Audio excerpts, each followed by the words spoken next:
நான் அழகு பார்த்துவேன் நான். அப்போ நான் தான் சொன்னேன், அப்போ 10 படிச்சுக்கிட்டு இருந்தேன்.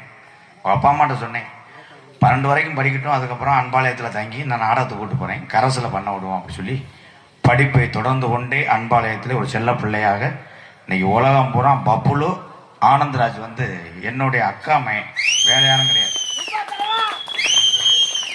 ஆனந்தராஜ் பப்புலு வந்து உடம்பு காமெடியா, அவ்வளோதான். ஆனந்தராஜ் அப்படி கிடையாது.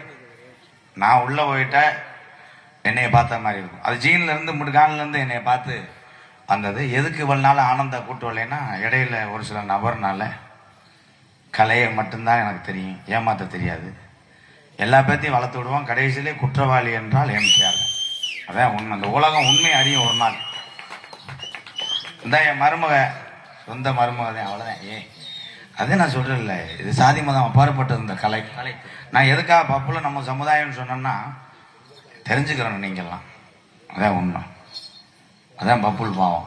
இதில் இவனுக்கு எல்லாரும் நினைப்பீங்க பெரிய வசதியான வீட்டு பிள்ளைங்களாம் கிடையாது. பாலமேட்டில் ஐயா காலத்துலேருந்து இருக்க இடம் இல்லாமல் ரோட்டை ஒட்டி ஒரு புறம்போக்க நிலத்தில் சிமெண்ட் சீட்டை போட்டு வாழ்ந்துக்கிட்டு இருக்காங்க இவங்க.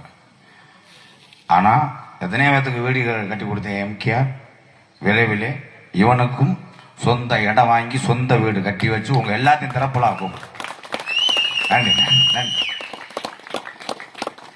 இது ஒன்றும் தெரியாம தான் வந்துச்சு இந்த வாண்டு.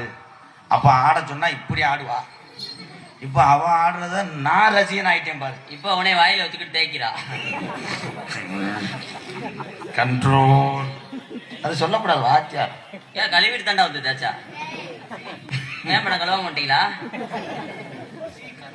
சுடுதண்ணி வாங்கிட்டு போனீங்க, அப்புறம் அது எதுக்கு?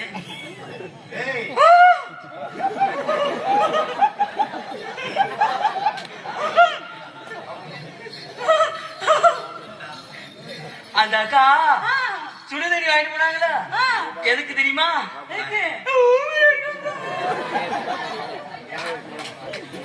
யாருன்னு சொல்லுங்கப்பா, 10 பேருக்குள்ள அடிச்சுக்கிடுவோம்.